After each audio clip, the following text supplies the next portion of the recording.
Buenos días a todos, mi nombre es David Scors, bienvenidos a mi canal y bienvenidos al curso Fundamentos de Cosmología en la lección 22, donde vamos a hablar del desplazamiento al rojo cosmológico.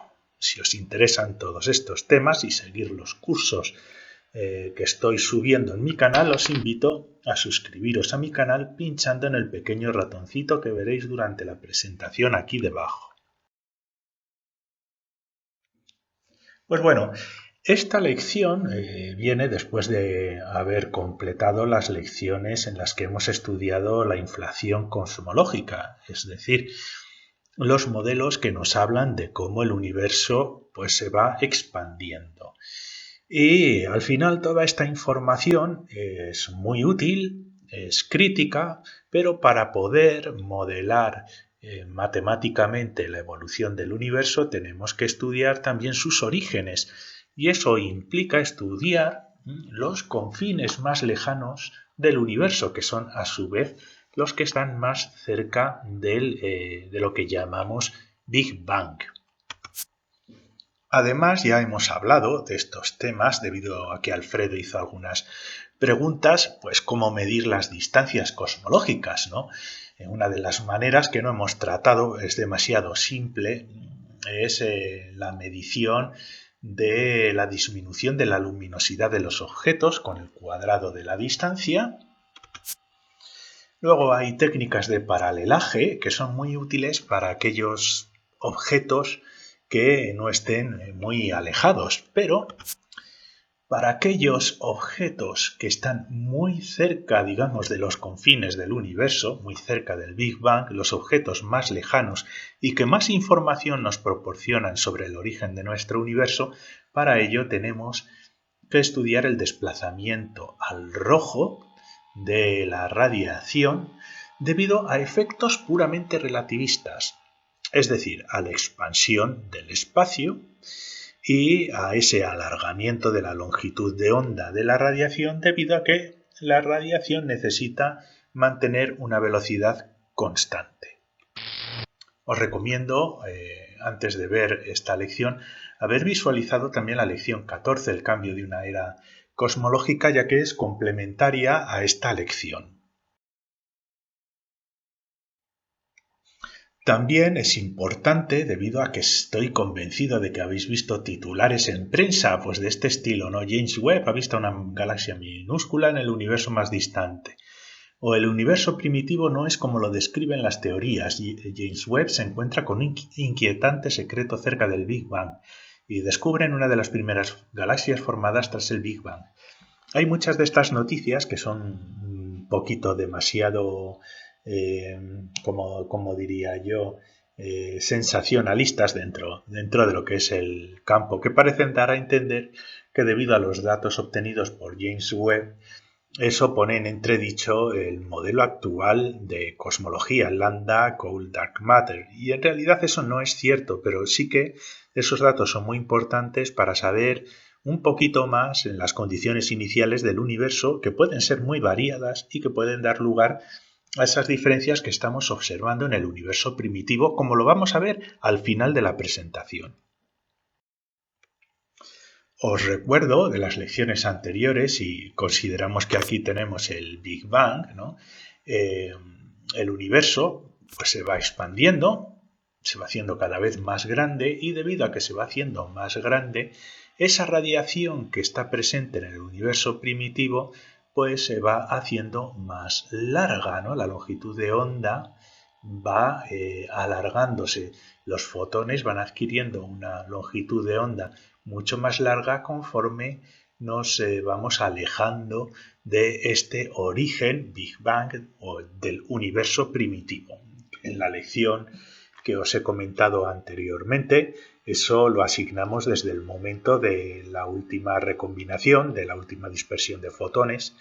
Os dejaré un enlace a esa lección al final también de esta misma. Pero lo importante aquí es que vamos a aprovechar esta cualidad por la cual la radiación tiene que incrementar la longitud de onda conforme nos vamos alejando de este Big Bang, tanto en el tiempo como en el espacio.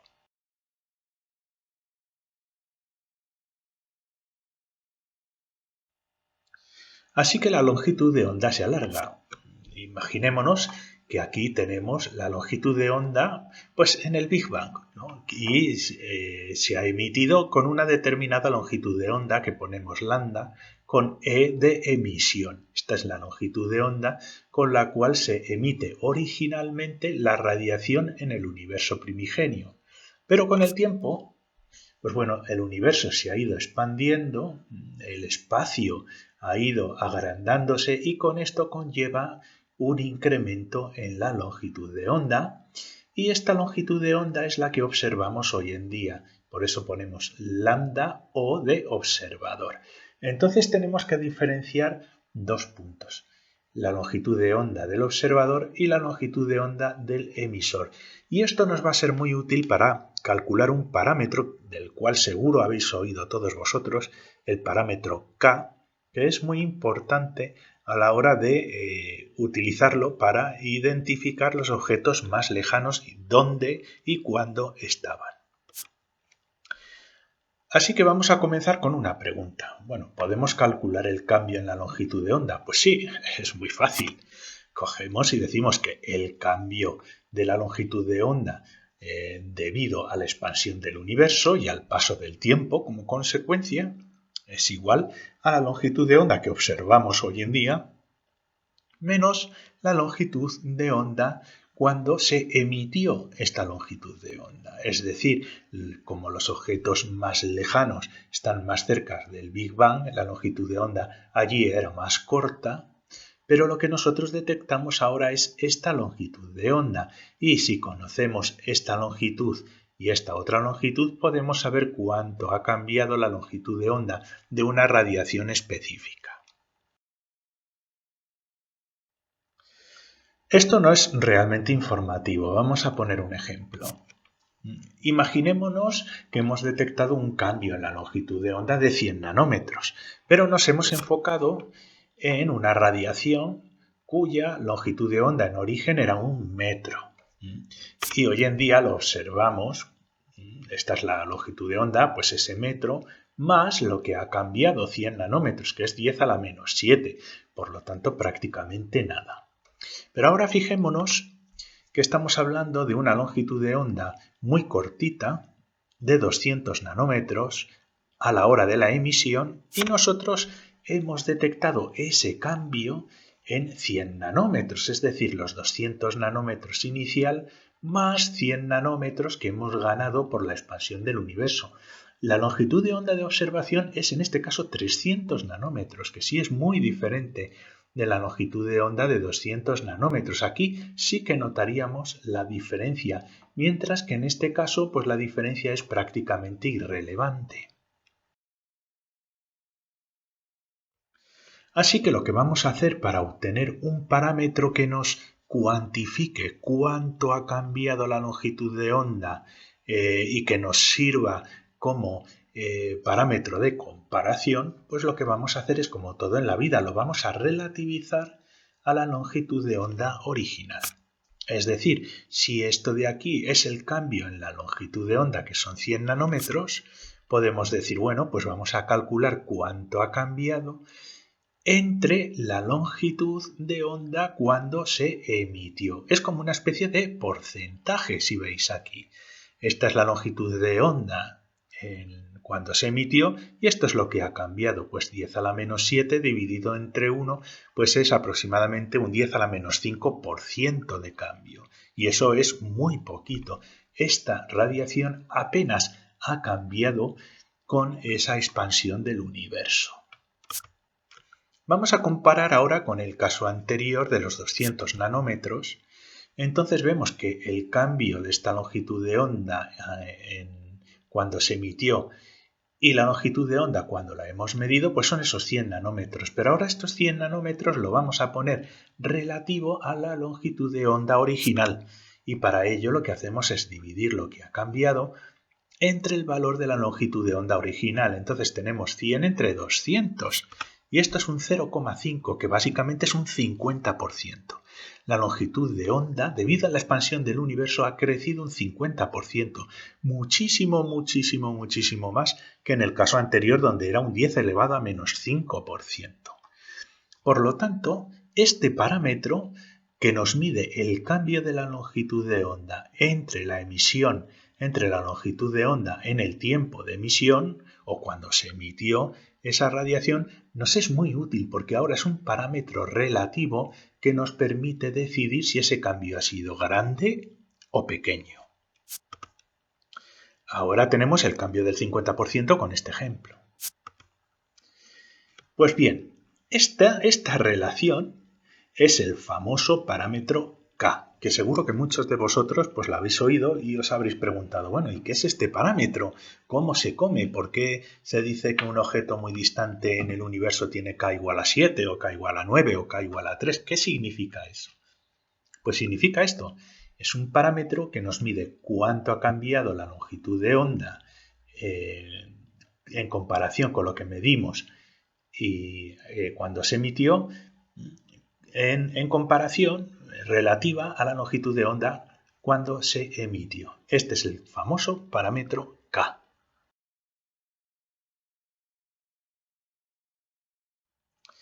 Normalmente se opera para darle una forma un poco más conocida, una ecuación que quizás alguno de vosotros conozcáis. Bueno, vamos a ver, esto es lo que nosotros proponemos, K, que es el cambio en la longitud de onda con respecto a la longitud de onda cuando se emitió. Y esto pues lo desglosamos, la longitud de onda del observador menos la longitud de onda de emisión dividido la longitud de onda de emisión. Y ahora lo que vamos a hacer es, esta división la vamos a separar en dos partes.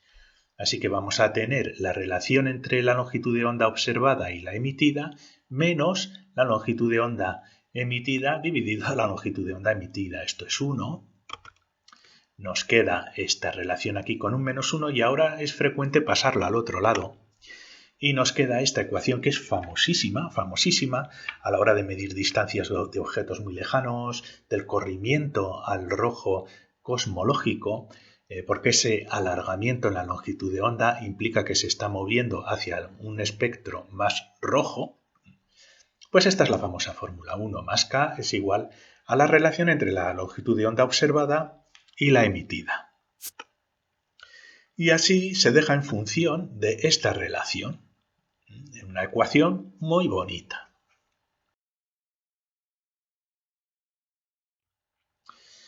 Vamos a recordar ahora, porque vamos a aplicar esa ecuación a la hora de estimar la distancia y el tiempo también a la que se encuentran los objetos muy lejanos. Y para eso lo que se hace es, vamos a hacerlo aquí y vamos a seguir varios ejemplos. Pero lo que vamos a hacer es considerar que la longitud de onda es proporcional al factor de escala, como hemos visto durante este curso de cosmología, porque el espacio va creciendo en función del factor de escala y esa longitud de onda de la radiación también va creciendo modificada por el factor de escala. Si consideramos que la longitud de onda en el tiempo de emisión era una longitud de onda, adimensional, característica del elemento químico que la está emitiendo, también hay que tener en cuenta que los espectros de radiación también nos dan mucha información. Aquellos espectros de radiación de elementos de elementos que no sean hidrógeno o helio, que sean elementos más pesados, nos indica que estamos encontrándonos frente a estructuras más recientes. Los objetos más lejanos están muy enriquecidos en hidrógeno y en helio y tienen unos espectros de emisión característicos. Pues bueno, podemos considerar que es el factor de escala en el tiempo de emisión el que nos proporciona el valor de la longitud de onda, de esta manera.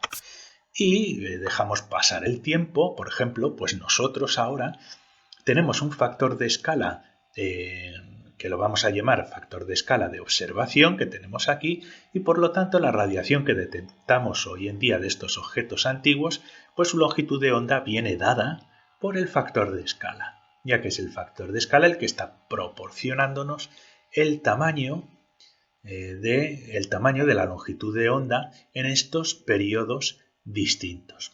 Como crece el universo, crece el factor de escala, crece la longitud de onda y hay un corrimiento, un desplazamiento hacia el rojo.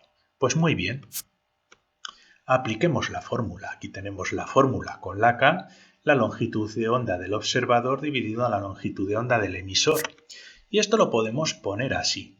La longitud de onda en el tiempo de emisión es igual al factor de escala en el tiempo de emisión más una longitud de onda característica del elemento que ha emitido, ¿no?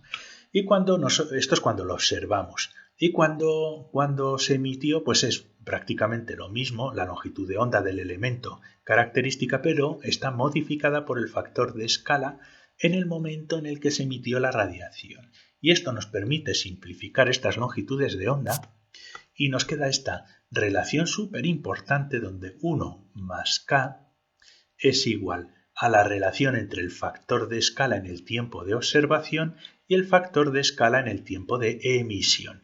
Y esto lo vamos a utilizar para calcular distancias y tiempos en los confines del universo.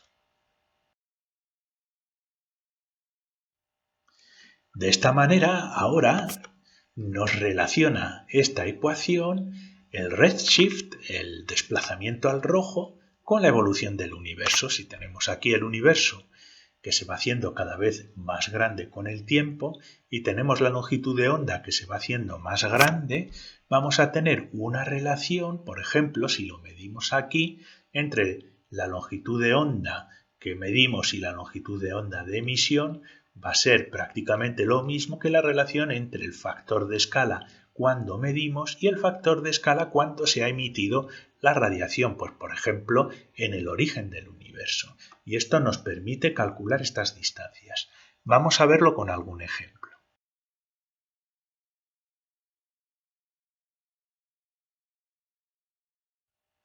Vamos a calcular el desplazamiento al rojo del fondo de microondas. Esta es la fotografía del fondo de microondas. Y lo que vamos a considerar es lo mismo que en la lección que os he puesto anteriormente, que consideramos que la energía fotónica que nosotros estamos medidos es la que se originó en la superficie de la última dispersión de fotones, que es cuando la radiación puede viajar de manera libre en el cosmos. Y eso es lo que vamos a considerar como uno de los tiempos pues, más antiguos. Y lo que queremos hacer es saber cuándo en la evolución del universo tuvo lugar esa última dispersión de fotones, ¿de acuerdo? Cuando el universo dejó de ser opaco. Como visteis en las lecciones anteriores, es aproximadamente entre 100.000 y 300.000 años después del Big Bang. Y eso lo calculamos con unas fórmulas atendiendo a la energía de la radiación microondas. Eso se explica muy bien en la lección que os he puesto anteriormente como ejemplo. Bueno, pues sabemos que la energía de esos fotones es igual a la temperatura del universo en, digamos, primigenio, multiplicado por la constante de Boltzmann. Lo que nosotros queremos hacer ahora es averiguar cuál era la longitud de onda en el universo primigenio cuando era opaco y compararla con la longitud de onda del fondo de microondas hoy en día. Y eso nos va a decir cuándo el universo era opaco y cuándo tuvo lugar la última dispersión de fotones. Os emplazo a las lecciones anteriores del curso para entender de lo que estoy hablando.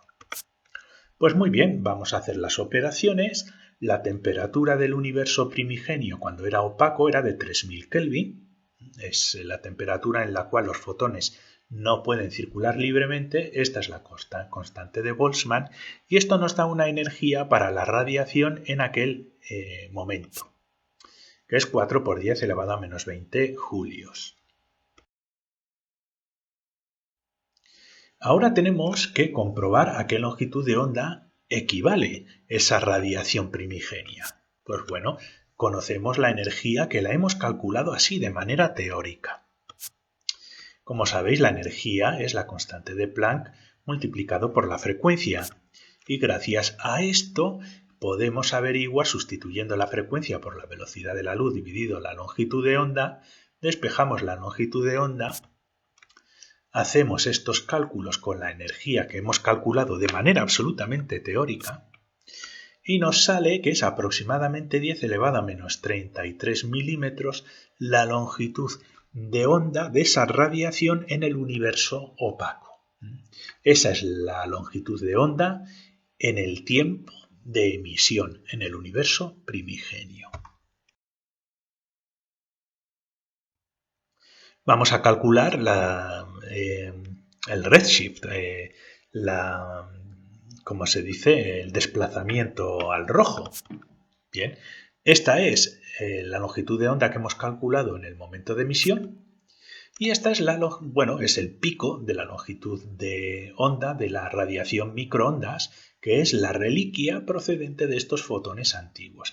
Entonces ha pasado de 10 elevada a menos 3 milímetros a 1 milímetro. Por lo tanto, ha habido un corrimiento al rojo muy, muy, muy importante. Pues vamos a calcularlo. Ponemos la fórmula, es la relación entre la longitud de onda observada dividido la longitud de onda emitida, menos 1. Podemos despreciar este menos 1 porque K nos sale como un factor de 1000, ¿de acuerdo? 1000. Es decir, ha aumentado un 100.000% la longitud de onda desde el momento de la emisión al momento de la detección. K igual a 1000. Así que ya tenéis este valor de referencia como uno de los más antiguos en la historia del cosmos. Este es el desplazamiento al rojo asociado a la radiación microondas. 1000.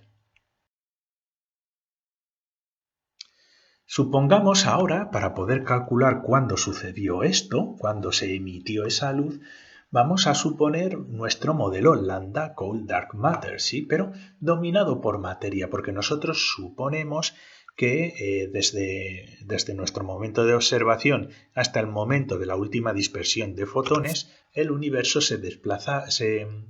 el universo crecía, el factor de escala crecía con esta fórmula, que podéis encontrar en las lecciones del universo dominado por materia. Os dejaré también un enlace al curso completo al final de la presentación.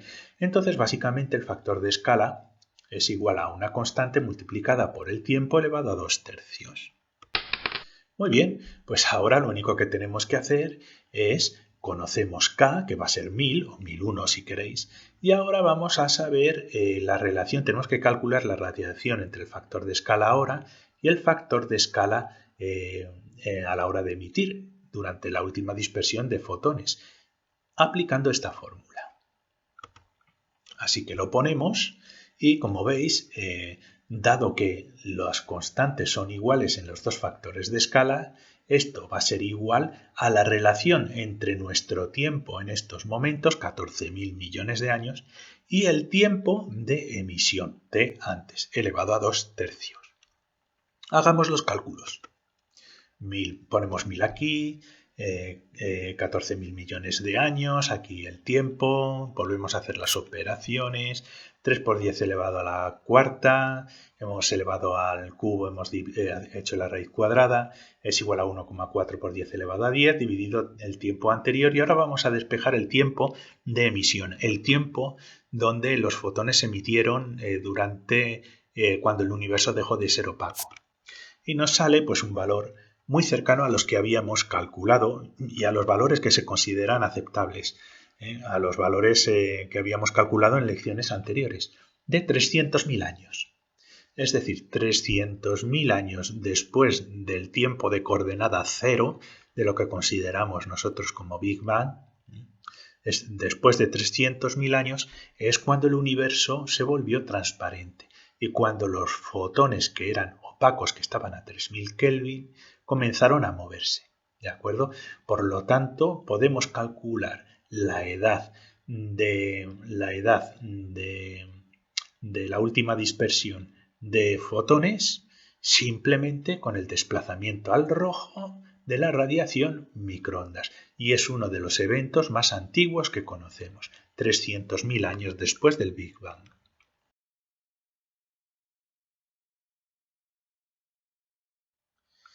¿Y por qué es importante conocer todo esto? Pues bueno, esta es una manera de comprobar los modelos cosmológicos, el lambda CDM, ¿no? Utilizando aquellas estructuras cosmológicas más antiguas. Es muy importante porque, como habéis visto, para calcular ese tiempo nosotros hemos tenido que decidir una función específica para el factor de escala. Pero esa función puede ser diferente dependiendo de los valores de materia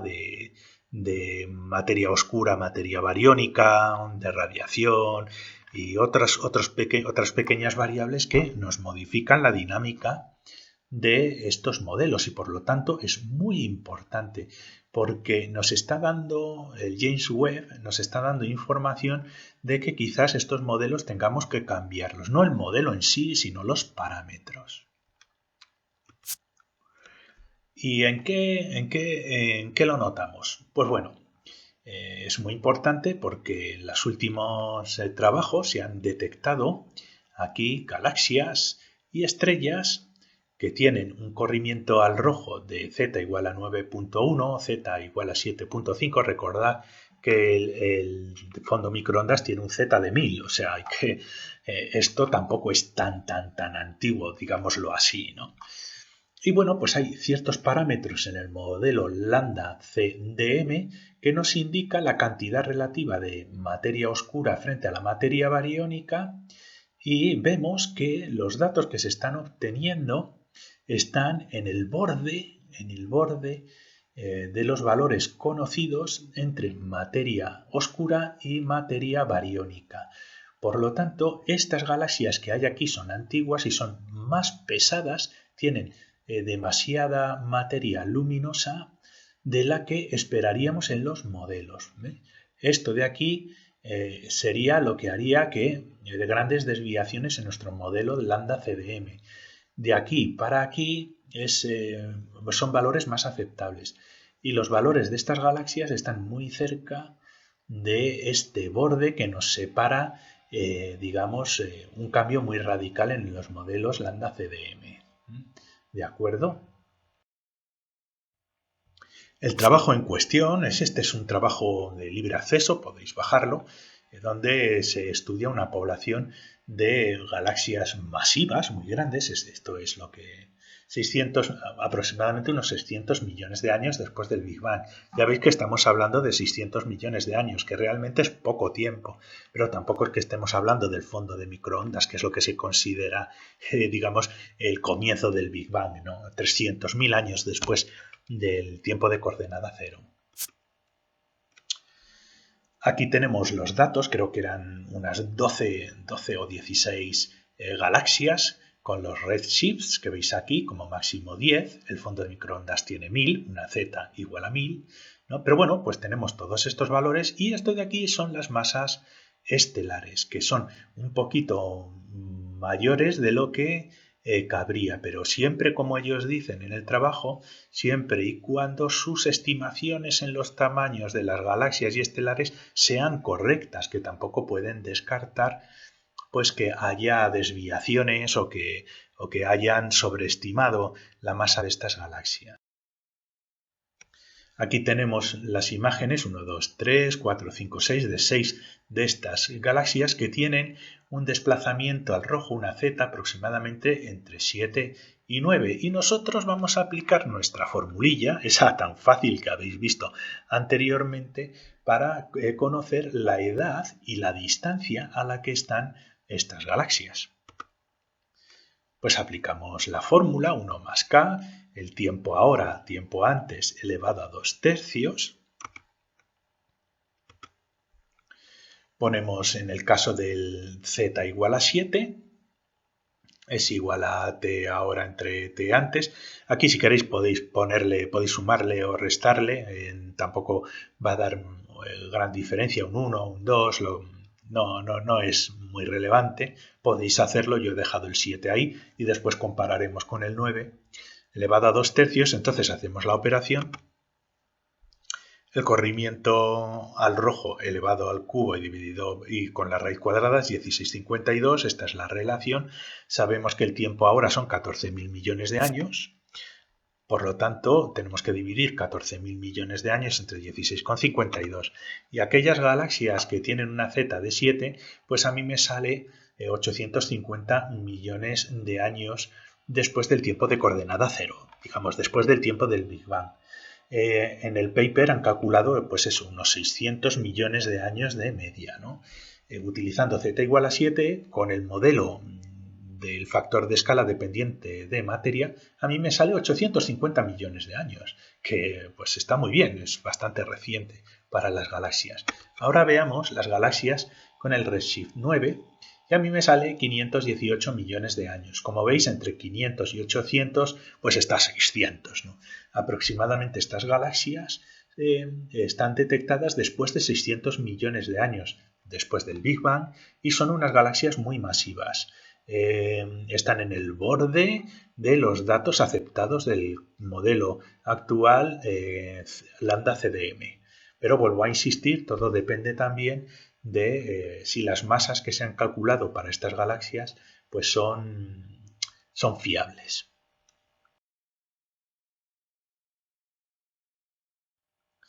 Y ahora vamos a hablar, para acabar, sobre los objetos que deberían tener un récord en desplazamiento al rojo.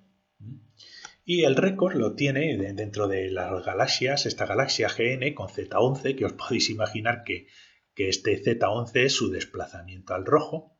Aquí la tenéis. Y con eso realmente el desplazamiento es de 10,9, yo lo he hecho con 10,9 de Z. Y nos sale una galaxia detectada 390 millones después del Big Bang, que no está nada mal, es la galaxia más lejana que conocemos y también la más temprana que conocemos después del Big Bang, que son unos 390 millones de años. Lo que han publicado, si veis los papers, ellos han hecho los cálculos y publicaron 400 millones de años después del Big Bang, con el modelo que he empleado aquí del factor de escala dependiente de materia, pues me sale 390 millones de años, muy, muy, muy parecido. Ya veis que es sorprendente lo sencillas que son las fórmulas que nos explican la dinámica del universo. Son más sencillas de lo que a priori cabría pensar. Y los desplazamientos al rojo predichos para otros objetos, pues bueno, las primeras estrellas se piensa que tienen, todavía no se han medido, un desplazamiento entre 20 y 100. Recordad que estamos hablando que el fondo de microondas tiene 1000. El fondo cósmico de neutrinos tiene una z superior a 10 elevado a 10. Esto es una pasada. O sea, son varios segundos después del Big Bang. Si observáis y visualizáis la lección que os he indicado, complementaria a esta, que os he indicado al principio de la presentación, allí hablamos de las distintas barreras que tenemos para la observación del universo primigenio, y una de ellas pues es esa superficie de la última dispersión de neutrinos, que tendría un desplazamiento al rojo teórico de 10 a la 10. Y incluso si tecnológicamente pudiéramos hacerlo, podríamos detectar un fondo cósmico de ondas gravitacionales que tienen un desplazamiento al rojo predicho de 10 a la 25. Esto ya es una pasada. Esto sería ya las ondas gravitacionales del campo cuántico pre-Big Bang. Las conclusiones. Bueno, pues el desplazamiento al rojo se utiliza para identificar los objetos más lejanos, saber a qué distancia están y a qué tiempo han emitido después del Big Bang, y con unas fórmulas relativamente sencillas. Nos proporciona datos importantísimos que nos permite no desechar los modelos actuales cosmológicos, pero quizás sí refinarlos o tener en cuenta otras proporciones de partículas o partículas desconocidas que puedan contribuir a unas desviaciones en las dinámicas de las ecuaciones con las que nosotros estamos trabajando en este curso. Es necesario conocer todo esto para las cantidades relativas de materia, porque la formación de las galaxias requiere de un halo de materia oscura, y la relación entre materia oscura y materia bariónica hace que surjan estas galaxias antiguas con una determinada masa. Y hoy en día se ve que la cantidad de materia luminosa necesaria para observar las galaxias que se han observado con el James Webb pues es mayor de lo esperado. Así que es necesario obtener todos estos datos para refinar los parámetros del modelo LCDM, que en las últimas lecciones lo hemos ido desarrollando hasta en la lección anterior acabar un poquito con los modelos de inflación cósmica actual debido a esa energía oscura. Así que prácticamente hemos dado lecciones importantísimas en cosmología y ahora lo que nos queda es pues unas lecciones para refinar un poquito esos modelos, la estructura del cosmos, las relaciones de las distintas energías y comenzaremos a describir el campo cuántico de inflación que gobierna los momentos del pre-Big Bang. Pues muchas gracias por vuestra atención. Si os ha gustado, os invito a suscribiros al canal pinchando en el ratoncito que os aparecerá por aquí. Os dejo un enlace a la lección complementaria a esta y también un enlace al curso de cosmología por si queréis ir a alguna lección específica. Muchas gracias y hasta la próxima.